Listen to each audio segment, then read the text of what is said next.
Hey there, and welcome to the first episode of Why Genesis Matters. If you're wondering why I'm stuck here in this little corner of the screen, well, that's the way we do our Bible studies here for a couple reasons. One, we want to make sure we got a good mic so you can hear me clearly, which hopefully that's coming through nicely now. We also want you to be able to see the notes, including illustrations that will come up from time to time, not in today's lesson, but in future lessons. So we want to give the screen as much room for that as possible. And the least important part of it is my face, so I'm dropping myself down in the corner. If I ever have anything to show you physically from here, we'll make this part of the screen much larger. We can go back and forth with it, but that's the way we present this. So if you are new, just so you know what's going on here, my name's Karl Vaters. I am the teaching pastor at Cornerstone Christian Fellowship in Fountain Valley, California. And we present these once a week. This is the first of a series on Genesis, which will probably last 20 to 25 episodes, maybe a little more, almost certainly not any less. We're going to try to shoot for about half an hour per episode, some a little shorter, some maybe a little bit longer. But we want to walk you through some of the important things that tell us why Genesis matters. Now, before we actually get into the book, which we won't do today, next episode we'll actually start reading the book. We want to give you an overview of what the book is really all about. First of all, the book of Genesis is the first book in the library that we call the Bible. And yes, I call it a library and not a book, even though it's in book form. The Bible is an ancient library of ancient documents, 66 books, 40 authors, written over a period of about 1600 years. So when you go to the Bible, you need to imagine yourself walking into an ancient library. And in that library, you can go into different sections. You can go over into the poetry section. You can go over into the biography section. And Genesis is in a part called the of the history section and also in the law section. So it's history. It's part of history books that also have an awful lot of law in them. It's the first book of 5 books of the Bible that are called the Torah, usually by our Jewish friends, or sometimes the Pentateuch, or sometimes the books of the law. Sometimes they're also called the books of Moses. Now, why are they called the books of Moses? Did Moses write them? Traditionally, yes. And I'm saying the word traditionally on purpose. There is a collection of ancient documents called the Talmud. And the Talmud is an encyclopedia-sized collection of documents that were collected by ancient Jewish rabbis, written and collected by ancient Jewish rabbis, that explain how our Jewish friends a couple thousand years ago interpreted their scriptures. And this is a part of Jewish scriptures. What we as Christians call the Old Testament, our Jewish friends call their scriptures. And the first 5 books of the Bible, they call the books of Moses. And according to tradition, according to their Talmud, Moses wrote them. I'm saying according to tradition because while the Talmud is an important collection of documents and very, very filled with great wisdom, it is not divinely inspired like the Bible is. In fact, our Jewish friends would not claim the Talmud to be divinely inspired. So that's not a Christian interpretation. That's a Jewish interpretation as well. They are important to the Jewish people. They are very important to understanding how the ancient Jewish people especially interpreted their scriptures, but they're not divinely inspired. So there's nothing in the Bible itself that tells us that Moses wrote the first 5 books of the Bible. Why does that matter? I'm telling you that because that's a big part of these books. People want to talk about that, so you need to understand what the Bible actually says. Secondly, it isn't a real big deal because there are several other books of the Bible that we don't know who wrote them either. Most of the books of the Bible, we actually do have a really good idea, or we absolutely know who wrote them. New Testament, particularly, virtually every book of the New Testament. Hebrews is the only real mystery. Most of the books of the New Testament, actually within the book itself, says, like the Apostle Paul, most of his letters, he says, I, Paul, am writing this to you. Many of the Psalms, for instance, will say a Psalm of David, or a Psalm of Asaph, or a Psalm of Solomon. So many, many, many portions of the scripture within the document itself says who wrote them. And so that helps us in interpreting them. But not knowing who wrote them doesn't change a lot, but it does inform how we're going to approach it. If we knew for sure that it was written by Moses, then we would look at it through that lens. Not knowing who wrote it for sure, we just simply remove that lens from it. We're not going to approach this with the assumption that Moses wrote it because we simply don't know. Which leads us to actually the subtitle for today's episode, which is How to Read Genesis. We're not going to read Genesis today because before we actually dip into the book, we need to figure out how to read it. As I said earlier, the Bible is not a single book. It is a library of books. And in that library of books, there are different sections. So imagine you walk into a library today. You can walk over to the poetry section. You can walk over to the science section. You can walk over to the biography section. And if you take a book of biography and you take a book of poetry and you take a book of science, you don't read those three books in the same way. You simply don't. If there's something in it about a flower budding, if it's in a book of poetry, a flower budding might be a metaphor to two people and their love that's growing. But a flower budding in a book of biology or horticulture specifically will be about a rose or a tulip. It will be about the actual flower. So we read them differently. And when you walk into a library or you have a particular book in your hand, you automatically know that. And so you just assume that. But because the Bible is all in one collection and we don't think about the library aspect of Scripture, we often don't think about how to read different Bible books in different ways. So what we want to talk about today, before we actually begin to read it next episode, is some of the basic rules by which that I will take as we read the Bible together, study the Bible together, and interpret the Bible. Now, for some of you, that word interpret right there might be a trigger word for you. So let me explain why it doesn't need to be. There are a lot of Christians that I hear from people regularly. Why not? Why do we interpret the Bible? Why not just read it and do what it says? Well, because when you read it and do what it says, you're interpreting it. Interpretation is just another word for that. Anytime you pick up a document and you read it, reading is an act of interpretation. My 2-year-old granddaughter, Abigail, if I hand her a book, she does not look at the words in that book and understand what they mean. She just sees different colors on each other. That's all she does. She does not have the ability yet to interpret those markings on a page to have meaning other than how they physically look to her on the page. She can't interpret them yet. We haven't taught her that yet. She doesn't have the brain function to know how to do that yet. When we learn to read, we are learning an act of interpretation. We are learning how to take those symbols written on a page and give them meaning. That is literally what interpretation means. So every time you read, you are interpreting. So the question is not whether or not we're going to interpret the Bible. The question is, are we going to interpret it well? That's all. And you cannot interpret it well if you don't take your interpretation bias into account. And so that's what we want to do as we're walking through this. So let's take a look at some key points that we will be using, I will be using specifically as we read study and interpret the book of Genesis together. First of all, the more we understand Genesis, the better we can understand the rest of the Bible. This is maybe the first reason why Genesis matters so much. There are some books in the Bible that act as anchor points for Scripture. All of the Bible is inspired by God. Every book, every verse, every word is inspired by God. But not every book is adapted into our life in the same way. We use the poetry in a different way than we use the history, in a different way than we use the biography, in a different way than we use the prophecy. We use them in different ways. They're not differently inspired. They're not less or more inspired, but they are used differently. We adapt them into our lives differently. And so Genesis is one of those books, along with the Gospels, along with Revelation, along with Romans, for instance, that are anchor books that help us interpret the rest of Scripture.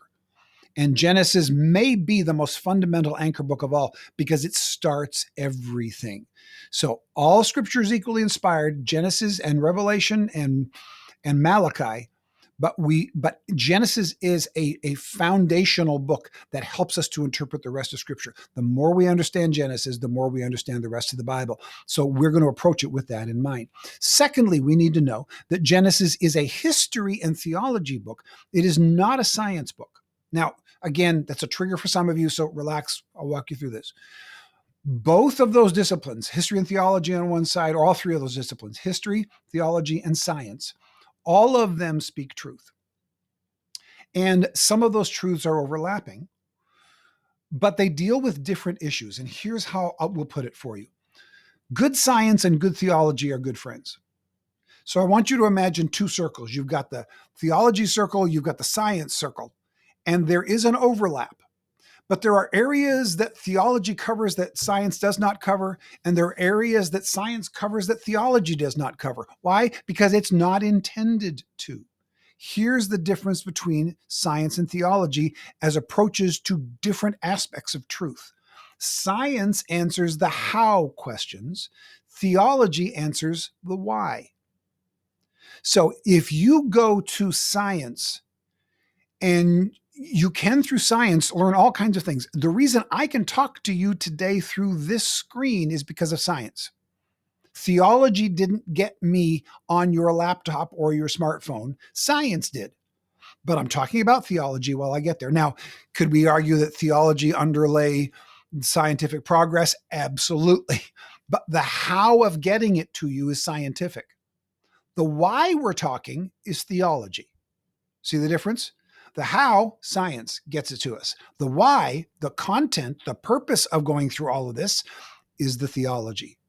So when we read Genesis, this is one of the big confusions about Genesis. While science is not meant to answer the why questions, theology is not meant to answer the how questions. And if we try to squeeze one into the other, we will do a disservice to both. So there are some people, for instance, who I've seen a lot of, they call it deconversion now. We used to call it backsliding. Now they call it deconversion. And I think it's probably a good term, because backsliding is typically just someone who just simply just doesn't, just wants to keep sinning. And deconversion is typically a more thoughtful process of, I'm not sure I believe that anymore. The end result is the same, unfortunately, but the process is different. Anyway, there are a lot of people who are deconverting. They are walking away from their faith. And there's a lot of stories now about people who are doing that because they've delved into science and they've heard about the origins of the universe as best science can understand it. And they look at it and go, but the Bible doesn't put it that way. Well, the Bible's not supposed to put it that way. The Bible's not a science book. The Bible's a theology book. It gives us the why. It gives us answers to the why questions. It's not designed to give us answers to the how questions. And if you go to science to find purpose and to find meaning, you will be gravely disappointed, because science is not designed. It is not meant. Its purpose is not to answer the why questions. And too many people are trying to use science to answer the why questions. And when they come up short, they reject all why questions and they go, there is no why to it. There is no purpose to it. It's just matter and energy. And that's not the case. Science answers the questions about how, matter and energy. Theology answers the deeper questions about why we're here. So what does that mean for Genesis? As we go through Genesis, especially in the first few verses about creation, we're going to get into places of big debate that theologians have big debate over. But we're going to approach it theologically. We're going to see how good science and good theology are good friends, but we're not going to try to force the theology through the science hole, because it's not designed to fit there. It's bigger than that. And when I say good science and good theology are good friends, what I mean is this. Science is based on a study of the world that God made. Theology is based on a study of the books that God gave us. So both the Bible and the natural world around us were given to us by God. A theologian studies the words that were given to us by God in the Bible to see what God means. A scientist studies the creation that was given to us by God to see how this machine works. But you can't figure out why we're here by figuring out how the machine works. But when there's a disagreement between science and theology, either we have our science wrong, or we have our theology wrong, or most of the time we have a little bit of both wrong. But what we can't say is that the natural world is wrong or that the Bible is wrong. God gave us both. The Bible is correct in what it says. The natural world is accurate in what it does. Our understanding of each is limited. And so any place where there's a contradiction between the two, either our science is bad or our theology is bad, but we don't toss the Bible any more than we would toss the natural world. God gave us both of them. And that is an absolute foundational truth that I will not sway from. So there are going to be times and places where you're going to be tempted to squeeze science into a theology text. And when we get to them, I'll explain that a little more, because again, that may be triggering some of you into, wait a minute, is he going to get into explaining miracles away? No.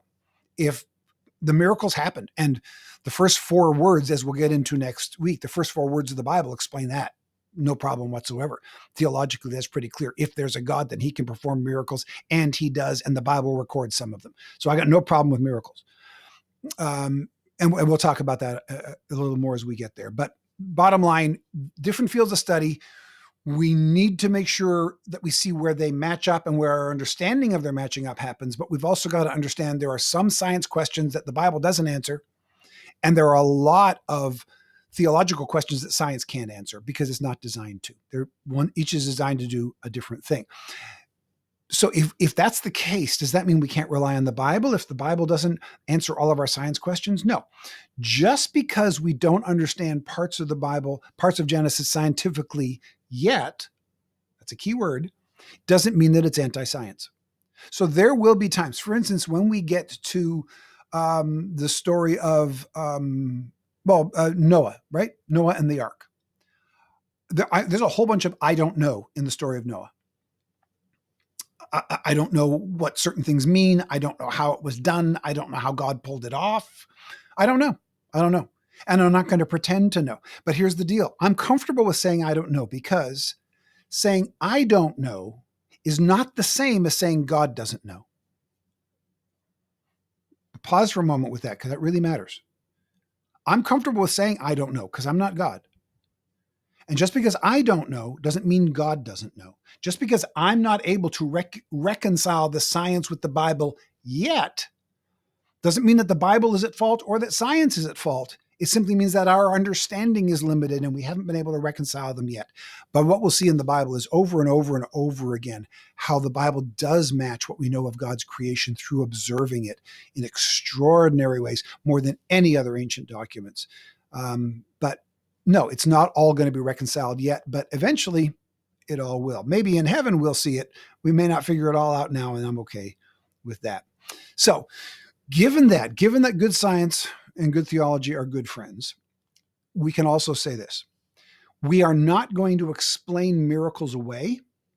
And on the other side, we are not going to require a naturalistic explanation for the miracles. First of all, we're not going to explain miracles away. When the Bible tells us that Jesus rose from the dead, literally, we believe that literally happened. When the Bible talks about Noah, we believe Noah was a literal historical person. Okay, so just because something is miraculous, we don't have the privilege of interpreting it away. That's not what interpretation is about. If it's written as an actual event that actually occurred, we believe it actually occurred. Even if it goes against the laws of science, yes, because a miracle by definition defies the laws of science. Well, how can that happen? Because, as we'll see next week, in the beginning, God. Because God exists and he created the rules, he gets to break them when he wants. And that's what miracles are. So we can relax with that. So we are not going to explain miracles away and interpret it and go, oh no, it didn't actually happen. It's just a metaphor. No, there are miracles in the Bible that are crazy that actually occurred. On the other hand, we're not going to look for naturalistic explanations of it. Oh, here's how, like Shelley and I, for instance, visited the Ark exhibition in Ark Encounter, it's called, in Kentucky last year. And it's a full-scale replica of the Ark. And as you walk through, there's all kinds of weird and strange explanations scientifically about how this could occur. And when we get to it, we'll go into that a little bit more. But most of the time, as I was walking through it, I was kind of shaking my head and going, there's no need for this. Most of these explanations, no other scientist in the world believes in them because it's not scientifically valid, and it doesn't have to be.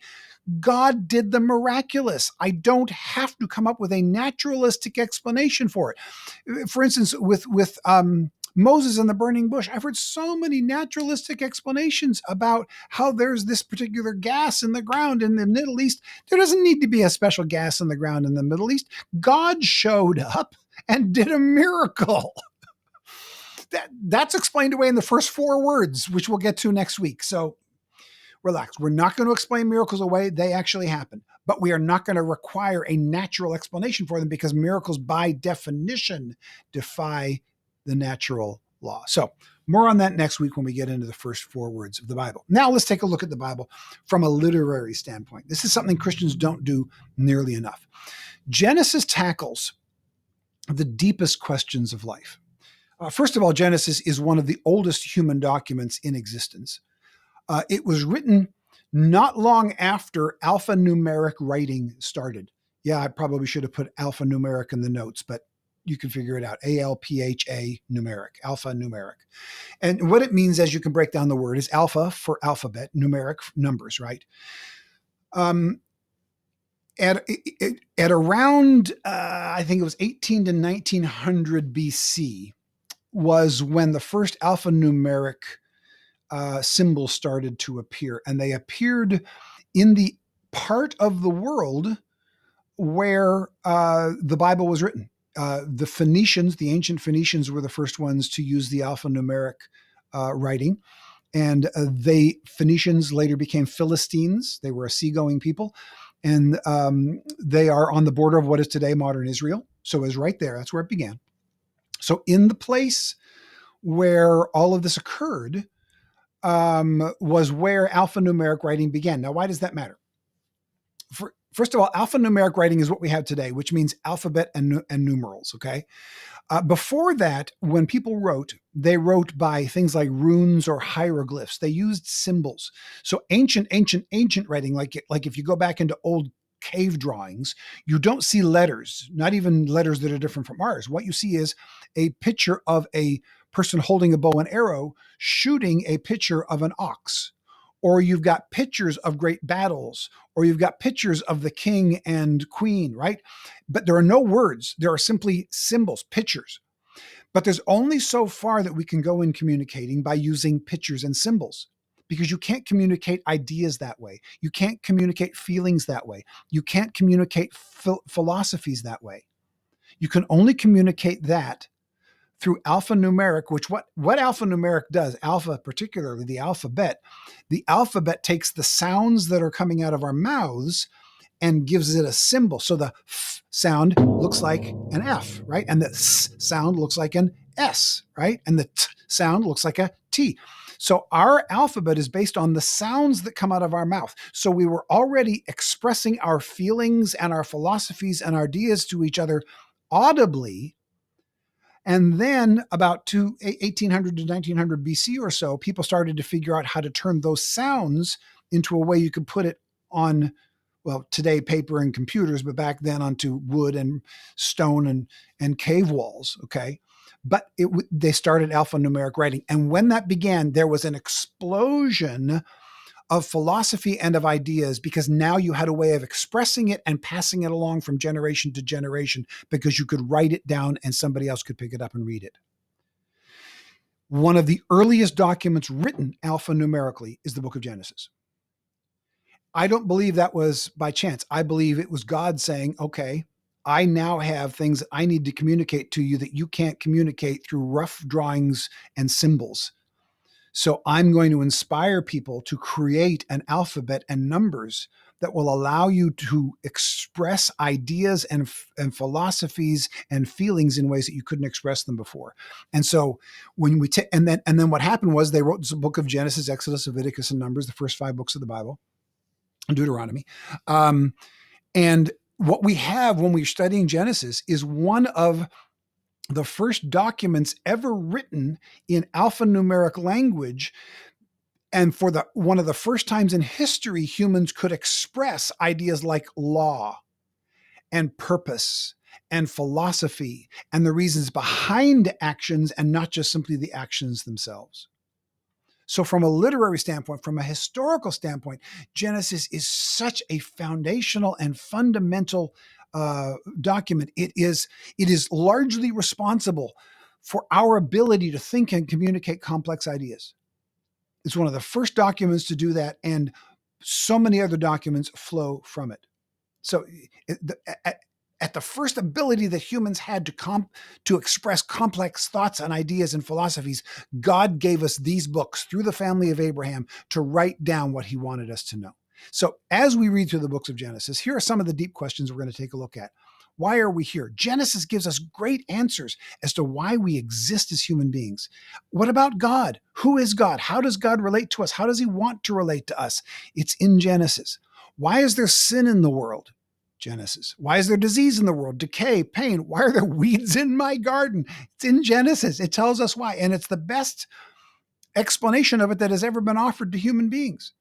Why do we sense God but feel distant from him? Have you ever wondered that? Genesis explains it.